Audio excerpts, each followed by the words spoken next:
muito tempo, acreditou-se que um CEO era aquele capaz de prever o futuro. Hoje, essa ideia já não faz mais sentido. A velocidade das transformações é tão grande que muitas vezes, quando uma empresa termina de executar o seu planejamento estratégico, o mercado já mudou novamente. Novas tecnologias surgem praticamente todos os dias. A inteligência artificial está transformando profissões inteiras. Novos concorrentes aparecem de mercados completamente diferentes. Mudanças regulatórias alteram segmentos inteiros praticamente da noite para o dia. Conflitos internacionais afetam cadeias globais de suprimentos e novas gerações chegam às empresas trazendo valores, expectativas e formas de trabalhar completamente diferentes. Diante de tanta incerteza, surge uma pergunta inevitável: como os CEOs conseguem preparar suas empresas para cenários que ainda nem existem? Será que eles realmente conseguem prever o futuro?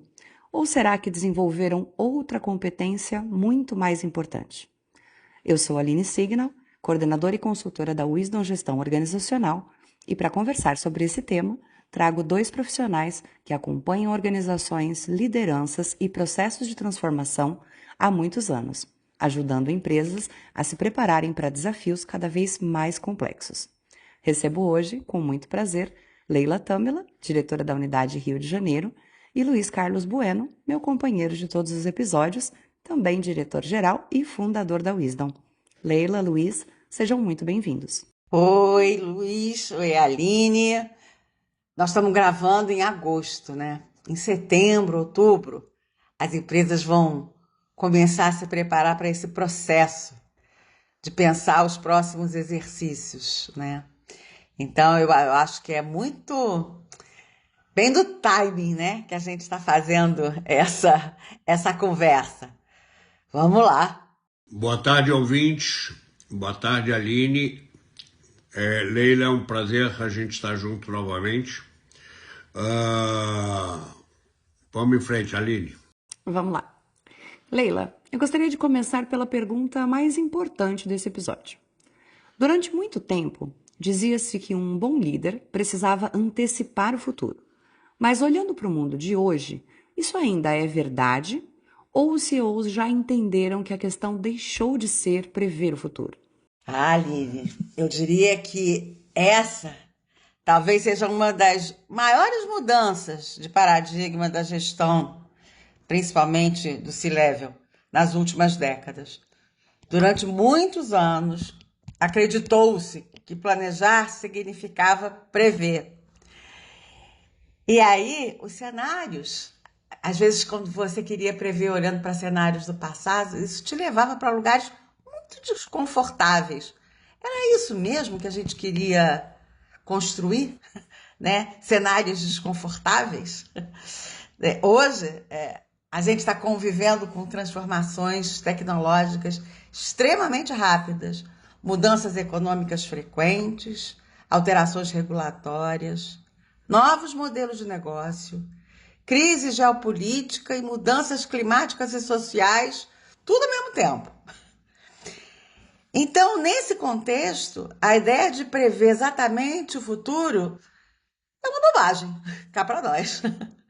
No fundo, é impossível, né? E aí é que surge uma diferença muito importante entre as empresas comuns e as organizações verdadeiramente preparadas. As organizações menos maduras ainda, às vezes, querem descobrir qual será o futuro. Já os CEOs já passaram a fazer uma pergunta muito diferente. Como construir um cenário adequado, um cenário que a gente deseja, e uma empresa capaz de prosperar nesse cenário futuro e diferentes cenários futuros possíveis, porque nada é muito determinado, né? Então, percebe que isso muda completamente a lógica. Em vez de apostar fichas em uma previsão, eles desenvolvem organizações para serem flexíveis, adaptáveis e rápidas no seu processo de aprendizagem e capazes de mudar de direção quando for necessário. E para isso, essa capacidade de dialogar, conversar sobre cenários vários é super importante. Na prática, eles deixam de administrar certezas e passam a administrar probabilidades. Essa talvez seja uma das maiores competências estratégicas da liderança contemporânea, principalmente no C-Level, né? Porque vantagem competitiva deixou de significar acertar, né? Hoje, vantagem competitiva significa conseguir aprender e se adaptar no tempo, sabe? Antes dos concorrentes, às vezes. E isso muda completamente a forma como se pensa a estratégia. Perfeito, Leila. Luiz, ouvindo a Leila falar, parece que um CEO precisaria monitorar praticamente tudo o que acontece ao seu redor e no mundo. Mas é lógico que isso seria impossível. Então eu te pergunto, como os CEOs conseguem decidir para onde olhar? Existe algum método ou uma forma de organizar essa leitura do ambiente? Aline, eu acho que existe sim. E talvez esse seja um dos pontos menos conhecidos da gestão estratégica. Os CEOs não procuram acompanhar todas as informações disponíveis. Na verdade, eles procuram desenvolver a capacidade para identificar aquilo que poderíamos chamar de, entre aspas, sinais fracos. O que eu chamo de sinais fracos são pequenos movimentos que isoladamente parecem pouco importantes, mas que podem indicar transformações muito maiores no futuro. Uma tecnologia que ainda está restrita às universidades, uma startup que parece pequena demais para preocupar agora, uma mudança discreta no comportamento dos consumidores, uma nova regulamentação em discussão, uma alteração nas expectativas dos jovens profissionais. Nenhum desses fatores, isoladamente, costuma gerar preocupação imediata. Mas quando vários desses sinais fracos começam a apontar para a mesma direção, eles podem revelar tendências extremamente relevantes, ainda que não agora.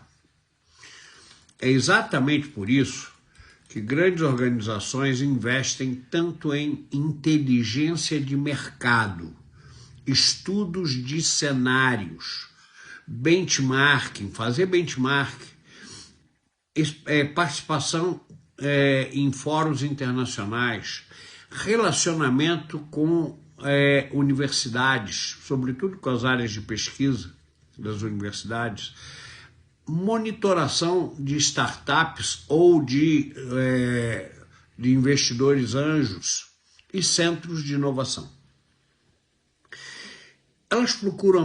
Essas empresas procuram ampliar continuamente a sua capacidade de perceber mudanças antes da maioria. Entretanto, existe um aspecto ainda mais importante. Observar sinais é apenas parte do trabalho. A outra parte consiste em criar uma cultura organizacional capaz de discutir esses sinais sem resistência. O que eu quero dizer sem resistência? Isso é bobagem. Vamos analisar esses sinais e vamos juntos pensar e se isso efetivamente se transformasse numa realidade. A razão é simples. Muitas empresas até enxergam o que está acontecendo. O problema é que ignoram os indícios ou esses pequenos sinais por acreditarem que eles sempre fizeram dessa forma ou que isso nunca vai acontecer com a empresa. E a história mostra exatamente o contrário. Diversas organizações desapareceram ao longo da história, não porque desconheciam as mudanças, mas porque demoraram para acreditar nelas. Por isso, talvez a principal competência dos CEOs contemporâneos, como a expressão que a Leila usou há pouco, não seja prever o futuro, e sim criar uma organização curiosa, aberta ao aprendizado e preparada para agir quando o futuro começar a dar os seus primeiros sinais. Acho que é isso. Com certeza, Luiz, é verdade. Leila, olhando para sua experiência acompanhando as organizações há tantos anos, existe alguma característica comum entre os CEOs que conseguem preparar suas empresas para o futuro? Ou seja, existe um jeito diferente de pensar? Existe sim. E talvez a principal característica seja justamente aquilo que muitas pessoas não imaginam. Os CEOs não gastam a maior parte do tempo procurando respostas. Eles precisam e eles gastam muito tempo formulando perguntas. Isso muda completamente a forma de liderar. Enquanto aqueles mais operacionais perguntam como melhorar o resultado, os CEOs mais preparados costumam fazer perguntas como: que negócio poderá tornar o nosso obsoleto, né? O que os nossos clientes podem deixar de valorizar daqui a um certo tempo? Que competências ainda não possuímos? Se estivéssemos criando essa empresa hoje, nós a construiríamos exatamente como ela é? Então, percebe, não são perguntas confortáveis. E é justamente por isso que elas produzem reflexões estratégicas. Outro aspecto muito interessante é que os CEOs normalmente evitam cercar-se apenas de pessoas que pensam da mesma forma que eles. Ao contrário, eles procuram, no momento de fazer reflexões estratégicas, eles procuram deliberadamente pessoas que têm opiniões divergentes para entregar o time naquele momento. Porque elas sabem que decisões estratégicas ficam melhores quando diferentes perspectivas conseguem emergir. E isso exige muita maturidade. É natural que líderes gostem de pessoas que concordem com as suas ideias, mas a concordância permanente, puxação de saco, né? Costuma reduzir a qualidade das decisões. A diversidade de pensamentos amplia a capacidade de enxergar riscos e oportunidades. Além disso, CEOs preparados costumam investir continuamente em aprendizagem. Eles leem muito, conversam com pessoas de outros segmentos e setores, participam de fóruns, de feiras, visitam empresas, mantêm relações com universidades, acompanham startups e centros de inovação. Não porque pretendem copiar soluções, mas porque compreendem que inovação normalmente acontece na interseção entre diferentes áreas do conhecimento. No fundo, talvez exista uma definição bastante simples. Os melhores CEOs não são aqueles que acreditam que sabem mais. São aqueles que continuam aprendendo e ajudando a sua equipe a aprender, estando ali no topo das organizações. Luiz, existe uma frase conhecida que diz: as empresas devem estar preparadas para o inesperado. Mas isso parece bem abstrato. Na prática, como um CEO consegue preparar a sua organização para algo que nem ele sabe exatamente o que será? Aline, essa é uma boa pergunta, porque ela desmonta um equívoco bastante comum. Muitas pessoas acreditam que preparar-se para o futuro significa tentar imaginar todos os acontecimentos possíveis, o que seria virtualmente ou praticamente impossível. O verdadeiro objetivo não é prever cada evento, é desenvolver capacidades organizacionais que permitam responder com rapidez quando esses eventos acontecerem. É exatamente essa diferença que distingue empresas resilientes. Quando observamos organizações que atravessaram crises econômicas, rupturas tecnológicas ou mudanças regulatórias importantes, percebemos um padrão muito interessante. Elas não sobreviveram porque acertaram tudo. Elas sobreviveram porque desenvolveram determinadas capacidades bem antes da crise aparecer. Capacidade para aprender rapidamente, tomar decisões com agilidade, compartilhar conhecimento, inovar continuamente, rever processos sem transformar toda mudança em um trauma organizacional, formar novas lideranças e trabalhar de forma integrada. Essas competências comportamentais, elas permaneceram úteis independente de qual seja a próxima grande, permanecerão úteis independente de qual seja a próxima grande transformação. Por isso eu costumo dizer que o maior patrimônio estratégico de uma empresa não está apenas nos seus produtos ou na tecnologia que utiliza, mas sim na velocidade com que ela consegue aprender.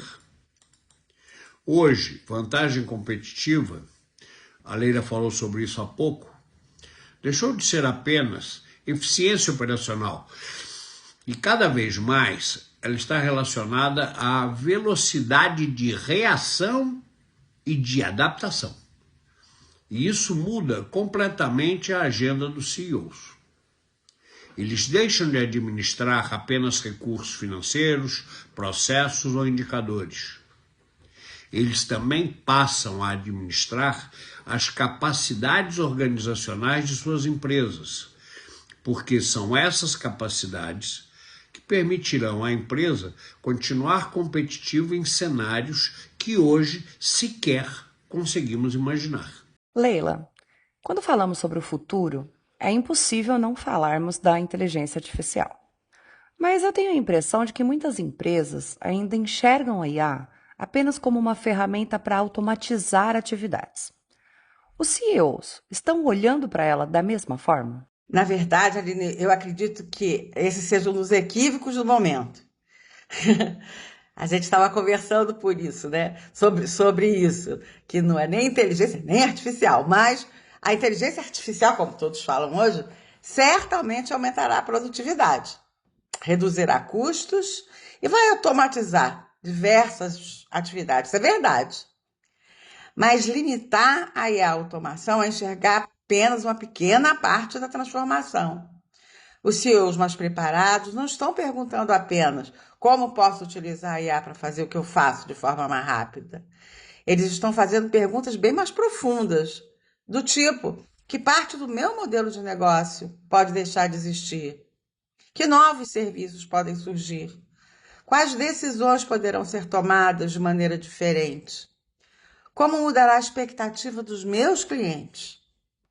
Quais competências deixarão de ser diferenciais e quais passarão a ser indispensáveis? Percebe que a conversa deixa de ser tecnológica, passa a ser estratégica. Toda grande transformação tecnológica modifica também a forma como o valor é criado.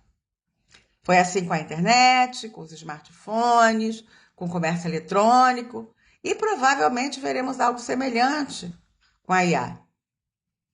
Isso significa que talvez o maior impacto não seja em substituir pessoas, mas em transformar profundamente aquilo que as pessoas farão. Competências comportamentais, como pensamento crítico, criatividade, capacidade de julgamento e de relacionamento, de criar vínculos e relações, capacidade de negociar, liderança, ética, capacidade para integrar conhecimentos, tornam-se ainda mais valiosas, justamente porque deixam de ser facilmente, não são automatizáveis. Por isso, os CEOs não estão apenas investindo em tecnologia, eles estão redesenhando competências organizacionais, tendo em vista que compreender essa transformação antes dos concorrentes, está todo mundo correndo atrás disso, pode representar um tempo precioso em termos de vantagem competitiva para a sua organização. Excelente. Luiz, uma expressão muito utilizada no ambiente de consultores é cenário planning, ou planejamento por cenários. Mas esse conceito ainda parece distante da realidade de muitas empresas brasileiras. O que realmente significa planejar por cenários?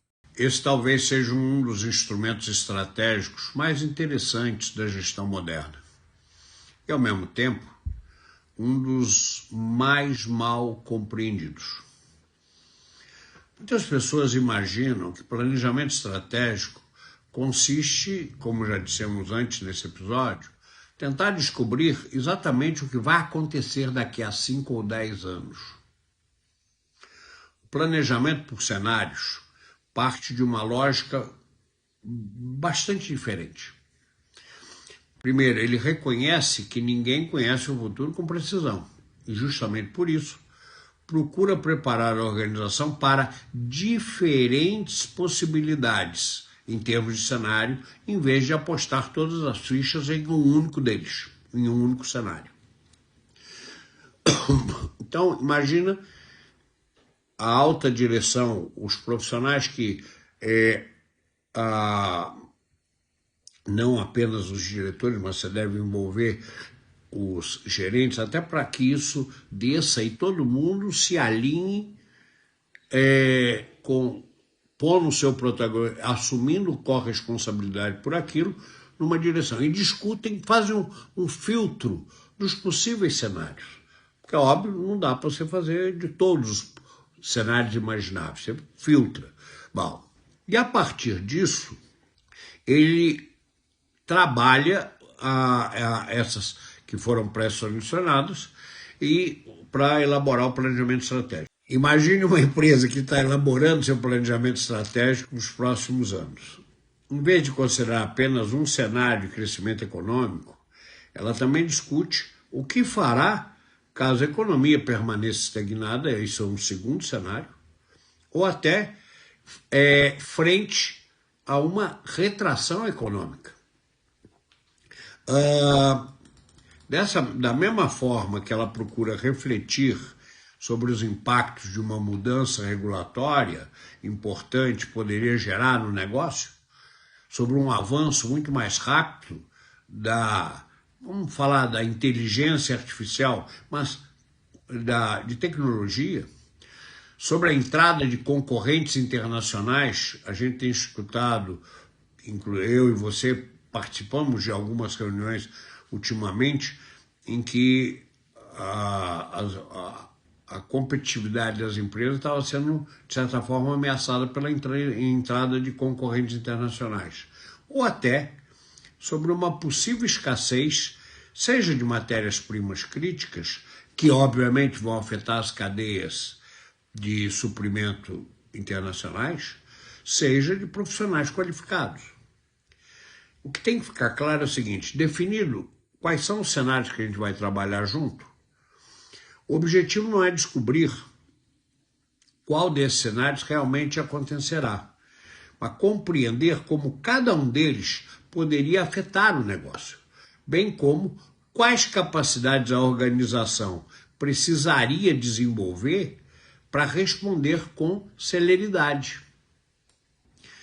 Perceba que isso muda bastante a forma de pensar a estratégia. Em vez de preparar a empresa para o único cenário, ela passa a construir uma organização suficientemente robusta para enfrentar diferentes futuros possíveis. No caso do exemplo que a gente está discutindo, 3 cenários: um de crescimento, um de estagnação ou um de recessão. Existe ainda mais uma vantagem importante disso. Quando uma empresa já refletiu previamente sobre os cenários alternativos, ela reduz significativamente o tempo necessário para reagir quando alguma dessas mudanças começar a acontecer. Enquanto algumas organizações ainda estão tentando entender o problema e decidir o que fazer, outras já discutiram aquele cenário anteriormente, avaliaram seus riscos, identificaram as possíveis oportunidades e traçaram caminhos muito mais claros para poder seguir. É por isso que eu digo que muitas vezes temos a impressão de que determinadas empresas reagem com grande facilidade ou velocidade às mudanças do mercado. Na realidade, elas não improvisaram. Elas apenas começaram a pensar sobre esses cenários bem antes deles se tornarem realidade, como a gente já falou há pouco. No fundo, talvez possamos resumir o planejamento por cenário, que foi a origem da tua pergunta, em uma única ideia. Ele não serve para adivinhar o futuro, mas para reduzir o impacto das surpresas e ampliar a capacidade de reação e de adaptação da organização para quando uma das alternativas, dentre as estudadas, para o futuro, finalmente chegar. Mas, Luiz, tem um risco aí. Quando um CEO passa a discutir tantos cenários, tantas possibilidades, tantos riscos, ele não tem o risco de ficar paralisado sem conseguir decidir? Como encontrar o equilíbrio entre preparar-se para o futuro e continuar focando apenas no presente? Essa é uma bela provocação, Aline. Aliás, e por quê? Porque ela é uma bela provocação? Porque ela toca em um grande dilema da liderança estratégica. Existe, sim, um risco bastante conhecido, que é aquilo que muitos chamam de paralisia pela análise. À medida que uma organização amplia a sua capacidade para analisar cenários, monitorar tendências, para reunir informações, também aumenta a tentação para esperar pelo momento perfeito para tomar uma decisão. O problema é que esse momento simplesmente não existe. Por isso que eu insisto, faz um filtro antes e define a rigor 3 cenários, porque senão você não vai parar nunca, não vai acabar nunca o planejamento estratégico, você tem que tocar a vida. Antes do longo prazo existe o curto e o médio. Quem ocupa posições de alta liderança precisa conviver com o fato que às vezes é desconfortável, entre muitos outros. Toda decisão estratégica será tomada com algum grau de incerteza. Nunca teremos todas as informações que gostaríamos e dificilmente teremos absoluta segurança de que escolhemos o caminho certo. Esperar por essa certeza pode ser, inclusive, mais perigoso do que decidir. Você conhece um dos meus provérbios, que é preferível pecar por ação do que por omissão. Depois você corrige o rumo. É justamente por isso que os CEOs não utilizam o planejamento por cenários para adiar decisões. Eles o utilizam para definir os cenários mais prováveis e tomar decisões melhores. A reflexão sobre diferentes possibilidades aumenta a qualidade das escolhas, mas não vai eliminar a necessidade de escolher. Outro aspecto interessante é que esses líderes também compreendem que estratégia não é um documento definitivo. Você sabe que eu costumo dizer que o plano é uma etapa intermediária do processo de planejamento. Então ele está sempre se ajustando. Ele é um processo contínuo de aprendizagem. Eles tomam decisões com base nas melhores informações disponíveis naquele momento, mas constroem organizações suficientemente flexíveis, a Leila falou sobre isso já, para revisar essas decisões sempre que novas evidências surgirem. E aí é onde eu acredito que esteja a sabedoria. Isso exige uma competência comportamental que, no meu ponto de vista, é fundamental na liderança contemporânea. Humildade intelectual. Durante muito tempo, acreditou-se que um grande líder era aquele que nunca voltava atrás, que sempre demonstrava absoluta convicção e que mantinha a mesma direção independentemente do que acontecesse ao redor. Hoje sabemos que maturidade não significa insistir em uma decisão quando a realidade mudou. Significa reconhecer rapidamente que o contexto mudou, bem como ter a coragem para, usando uma frase que a gente usa quando conversamos com clientes sobre gestão de mudança, para ajustar as velas e não transformar isso em uma questão de orgulho pessoal. No fundo, para concluir, que senão daqui a pouco você manda eu calar a boca, no fundo, os melhores CEOs não são aqueles que acertam tudo de primeira, são aqueles que conseguem reagir mais rápido às mudanças do cenário. E talvez essa seja uma grande diferença entre administrar e liderar. Para mim, administrar é buscar eficiência com base na realidade que conhecemos, enquanto que liderar é tomar decisões responsáveis, consciente de que essa realidade pode mudar a qualquer momento e, ainda assim, construir uma organização preparada para evoluir junto com ela. Leila, ao longo da história, temos registros de algumas empresas que conseguiram se reinventar várias vezes. Temos também registros de outras que desapareceram ao enfrentar uma grande transformação. Na sua visão, o que realmente diferencia ou diferenciou essas organizações? Da minha percepção, a diferença não está na tecnologia, no tamanho da empresa, no seu volume de recursos econômicos e financeiros. Está na cultura organizacional. As empresas que conseguem se reinventar têm uma característica muito clara. Elas não se apaixonam pelo modelo de negócio que elas construíram. Elas não ficam no passado. Mas elas têm muita clareza sobre o valor da organização, o que ela oferece para os seus clientes. E essa diferença é fundamental. Quando a organização acredita que seu sucesso depende do seu produto, do seu serviço, qualquer mudança representa uma ameaça, né? Entretanto, quando ela entende que o seu propósito é prover produtos e serviços com o valor que o cliente reconhece, surgem muitas possibilidades para a sua evolução. O produto pode mudar, a tecnologia pode mudar, os canais de distribuição podem mudar, mas o propósito permanece lá, aquela entrega para o cliente está lá. Outro aspecto importante é que essas organizações encaram o aprendizado como parte da estratégia. Elas entendem que inovar exige experimentar, exige correr risco. E que nem todas as iniciativas produzirão os resultados extraordinários. Isso não significa aceitar erro por negligência, mas criar um ambiente onde seja possível aprender, corrigir rota e sim evoluir continuamente. No fim, a gente também talvez possa resumir essas diferenças numa ideia.